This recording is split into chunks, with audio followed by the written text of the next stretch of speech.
Hello friends, welcome to my channel crack civil services. Friends, कैसे हैं आप लोग। आज का हमारा टॉपिक है response to Nehru report. Nehru report कब आई थी?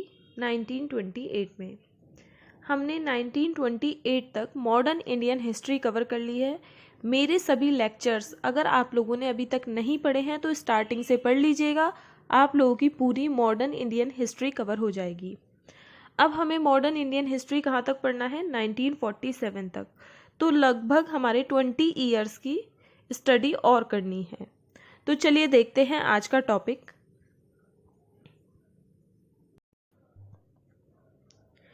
(1928) में नेहरू रिपोर्ट के आने से पहले दिसंबर 1927 में बहुत सारे मुस्लिम लीडर्स दिल्ली में मिले। A large number of Muslim leaders met at Delhi. और ये क्यों मिले? संविधान बनाने की बातें काफ़ी दिन से चल रही थी और ये लोग चाहते थे कि इनके 4 प्रपोजल्स कॉन्स्टिट्यूशन में इनकॉर्पोरेट कर दिए जाएं। इनके 4 प्रस्ताव कॉन्स्टिट्यूशन में डाल दिए जाएं। और इन प्रपोजल्स को हम किस नाम से जानते हैं? ये प्रपोजल्स हैं हमारे Delhi proposals. One by one करके हम इनके चारों प्रस्ताव देखते हैं। इनका पहला प्रपोजल था joint electorate instead of separate electorate. ये चाहते थे कि जॉइंट इलेक्टोरेट रहे, लेकिन किस शर्त पे चाहते थे? मुस्लिम्स के लिए जो सीट्स हैं वो रिजर्व्ड रहें, मतलब इलेक्टोरेट तो सेम रहे लेकिन मुस्लिम्स को आरक्षण मिले।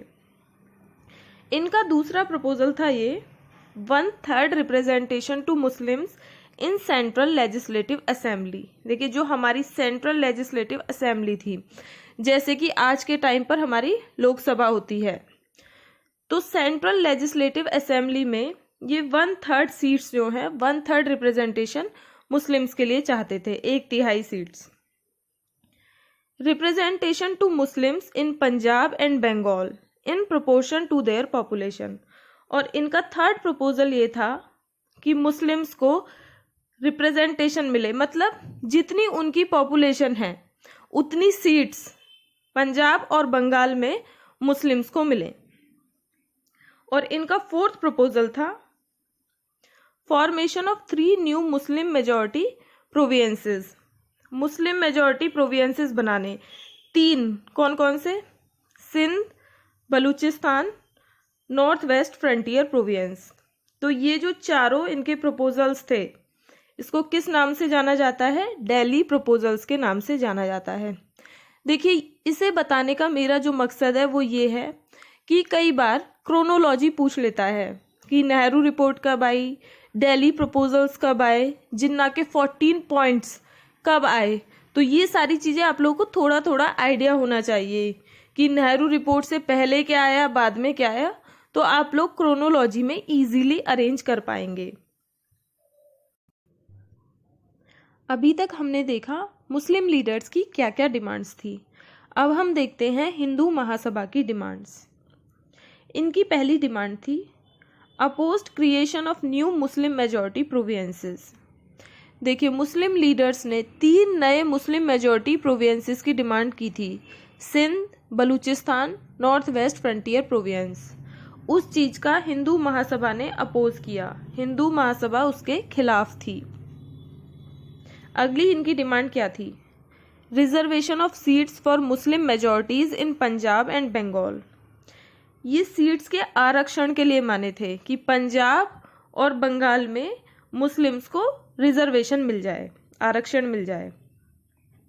अगली इनकी डिमांड थी डिमांडेड अ स्ट्रिक्टली यूनिटरी स्ट्रक्चर। देखिए, इनका वही था, यूनिटरी स्ट्रक्चर रहे, मतलब ये भारत के विभाजन के खिलाफ थे। अखंड भारत, इनकी जो सोच थी, अखंड भारत वाली सोच थी, एक यूनिटरी स्ट्रक्चर रहे, भारत का कोई विभाजन ना हो।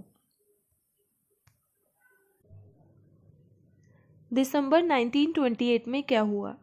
देखिए, फरवरी 1928 तक नेहरू रिपोर्ट आ चुकी थी।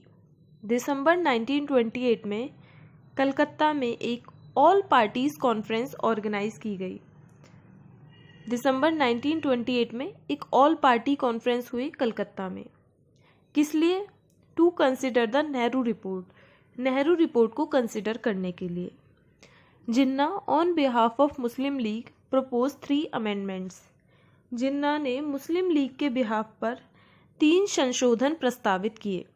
The demands were not accepted, और उनकी जो डिमांड्स थी वो नहीं मानी गई। अब आगे क्या डेवलपमेंट होता है? मार्च 1929 में जिन्ना ने 14 पॉइंट्स दिए। देखिए यहाँ से क्वेश्चन ज़रूर पूछे जाते हैं, इसीलिए मैं बार बार आप लोगों को बता रही हूँ।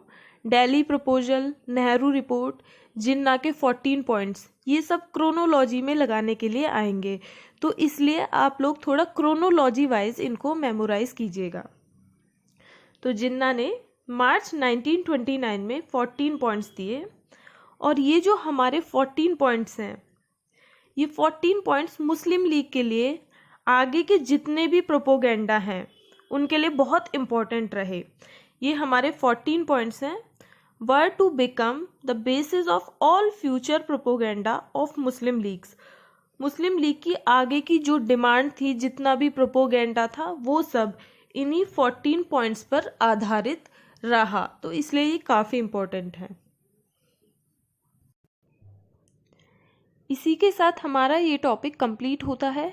हमारा अगला टॉपिक है सिविल डिसोबीडियंस मूवमेंट, सविनय अवज्ञा आंदोलन। अगर आप लोगों को मेरी वीडियो थोड़ी सी भी अच्छी लगी है तो प्लीज़ लाइक कर दीजिएगा, अपने फ्रेंड्स के साथ शेयर ज़रूर कीजिएगा, और आप लोग अपने सजेशंस मुझे कमेंट करके बता सकते हैं। वीडियो अच्छी लगी है तो वो भी आप लोग कमेंट सेक्शन में ज़रूर बताइएगा। आप लोगों के कमेंट्स मेरे लिए मोटिवेशन है। तो जल्दी से मिलते हैं हम अपनी नेक्स्ट वीडियो में, और हम एक बहुत ही इम्पॉर्टेंट टॉपिक स्टार्ट करने जा रहे हैं। टॉपिक का नाम है सिविल डिसोबीडियंस मूवमेंट, सविनय अवज्ञा आंदोलन, और यहाँ से बहुत ज़्यादा क्वेश्चंस पूछे जाते हैं, तो ये टॉपिक अपने आप में बहुत बहुत इम्पॉर्टेंट है। अगली वीडियो को और इस वीडियो को मैंने जितना भी आप लोगों को पढ़ाया है, कंप्लीट मॉडर्न इंडियन हिस्ट्री, बहुत ही वैल्यू एडिड कंटेंट है, आप लोगों का पूरा सिलेबस हो जाएगा। बिल्कुल ध्यान से पढ़ते रहिएगा, और आप लोगों को डायरेक्टली यहाँ से क्वेश्चंस मिलेंगे। Thank you so much.